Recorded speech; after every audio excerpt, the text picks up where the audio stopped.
की तरह मुझे आपने जन्नत में लेके जाना है। वो सोचते थे कि उन्होंने बहुत गुनाह किए हैं, उनको जन्नत में नहीं जाने देंगे, तो हमेशा मुझसे कहते हैं कि मुझे क़यामत के दिन तुम जन्नत में लेके जाना। सब समझते कि अब्बा बहुत बुरे इंसान हैं, उनकी औलाद भी वैसी निकलेगी, मगर अम्मी की ये ख्वाहिश है कि बड़े होकर हमने प्रूफ करना है कि हम वैसी औलाद नहीं हैं, हम वापस उनका सर ऊंचा करेंगे। मैं 9 साल की थी जब मेरे अब्बू का इंतकाल हो गया। तो उनके आखिरी दिन मुझे मदरसा जाना था, तो मैंने अब्बा को बोला कि आज एक दिन छुट्टी करवा दो।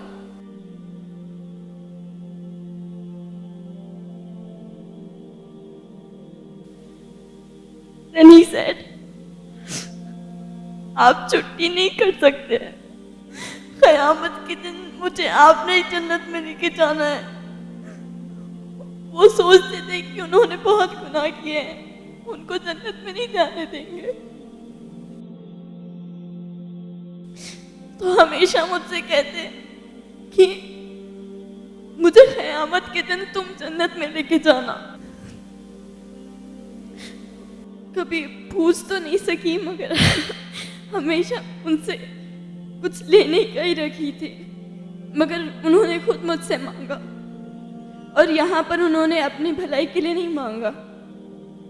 अगर मैं उन्हें जन्नत में लेके जाऊंगी, कब लेके जाऊंगी? जब मैं खुद एक अच्छी इंसान बनूंगी। तो पहले उन्होंने मेरी अच्छाई के लिए देखा कि मैं अच्छी बनूंगी तब मैं जन्नत में मुझे जाने देंगे, तो मैं अब्बा को लेके जाऊंगी। अब्बा का इंतकाल हो गया तो मम्मी को सब लोग बुरा समझते हैं, जहाँ पर भी जाते हैं अच्छा सुलूक तो नहीं होता। तो हमने प्रूफ करना है कि हम वैसे लोगों में से नहीं हैं। सब समझते कि अब्बा बहुत बुरे इंसान हैं, उनकी औलाद भी वैसी निकलेगी, मगर अम्मी की ये ख्वाहिश है कि बड़े होकर हमने प्रूफ करना है कि हम वैसी औलाद नहीं हैं, हम वापस उनका सर ऊंचा करेंगे। बेटे सर नहीं ऊंचा करते, सिर्फ बेटियां भी करती है, बेटों से ज्यादा करती है।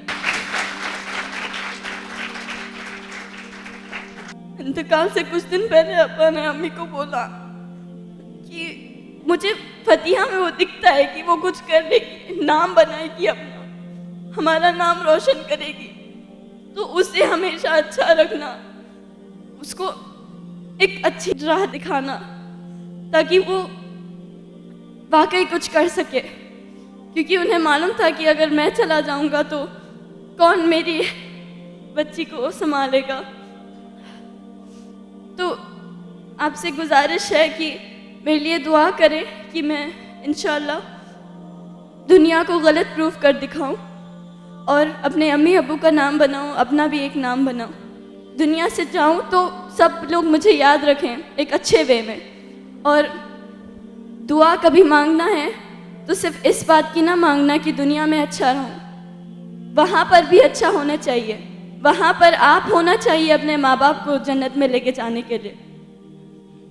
तो अपने आप को अच्छा इंसान बनाओ और सिर्फ दुनिया की दुआ मत मांगो, वहाँ पर भी जाना है, वहाँ पर भी हिसाब देना है। यहाँ सब खत्म हो जाएगा, वहाँ पर अपने ख़ानदान को लेने वाले स्पेशली लेडीज़, आपने अपने आप को अच्छा बनाना है और you should be the reason जो अपने ख़ानदान को जन्नत में लेकर जा रही है, क्योंकि उन्होंने अपनी तरबियत की है। जज़ाकल्लाह खैर। ठीक है, माशाल्लाह। लगता ही नहीं कि आप पहले 8th स्टैंडर्ड के हो। हाइट की वजह से नहीं बोल रहा हूँ मैं, 8th स्टैंडर्ड में इतनी मैच्योरिटी होती नहीं। पहली चीज़, लापरवाह ज़िंदगी गुजर रही होती है, इतनी ज़बरदस्त सोच आपकी माशाल्लाह। ये करोड़ों करोड़ों जो स्कूल गोइंग चिल्ड्रन है उनमें ये रियलाइजेशन ही नहीं होता है। आज तड़पते हैं वालिदैन, लेकिन वो थॉट अल्लाह ने आपके दिल और दिमाग में डाला है। ये पल गवाह रहेगा इंशाअल्लाह, हिंदुस्तान देखेगा आपको चमकते हुए और आपको कामयाब होते हुए। और हम दुआ करते हैं कि आप नाम रोशन करें, आने वाली नस्ल को अच्छा बनाने के लिए पढ़ना है आपने, कामयाब होना है। माजी में ना झांकें आप, मुस्तकबिल में देखें और मुस्तकबिल को संवारें। और आप में जो टैलेंट है माशाल्लाह, one of the best performers of this workshop, और बहुत उम्दा आप परफॉर्म करती हैं यहाँ पर, और एक उमंग लेकर, एक ख्वाब लेकर यहाँ से आप जाना चाहती हैं और रीज़न बनना चाहती हैं। और कितना अच्छा इन्होंने एक्सप्लेन किया कि मेरे अब्बू को लगता था शायद वो जन्नत नहीं जाएंगे, तो इनके ज़रिए से वो जन्नत में जाएंगे, लेकिन इन्होंने क्या उसको कैसे रिसीव किया उसको। तो ये मेरे अब्बू चाहते हैं कि मैं अच्छी बनूं, इसलिए कि मुझे वालिद को जन्नत में ले जाना है तो पहले मुझे अच्छे बनना है। तो आपकी वालिद की थिंकिंग कैसी थी माशाअल्लाह, ये मुझे यकीन है कि आपके अब्बू की दुआ ये कबूल होगी। और मैं जितने यहाँ स्टूडेंट्स हैं, इन तमाम स्टूडेंट्स से इल्तिजा करता हूँ कि इस लड़की के वालिद का नाम क्या था बेटा आपके? हाँ, खालिद साहब, मरहूम खालिद साहब के लिए 2 रकात आप अल्लाह से रुजू होकर नमाज पढ़ें, सलातुल हाजत, और जन्नत के लिए दुआ करें इंशाअल्लाह। यहाँ जितने भी बच्चे बच्चियाँ बैठे हैं, मैं तो अभी स्ट्रेट अवे दुआ करूँगा इंशाअल्लाह 2 रकात नमाज पढ़कर आज ही आपके अब्बा हुजूर के लिए कि उन्हें जन्नत मिले। और मुझे ये भी यकीन है कि वो दुआ भी कबूल होगी और आप दुनिया में चमकेंगी कामयाब होकर। और हमें यकीन भी है कि आप अपनी तालीम मुकम्मल करेंगी और एक अच्छी ट्रेनर भी बनेंगी। वो इसलिए कि मैं नहीं चाहता कि सिर्फ आप एक कामयाब हो, मैं चाहता हूँ कि हिंदुस्तान की कई सारी बच्चियाँ कामयाब हो आपकी वजह से।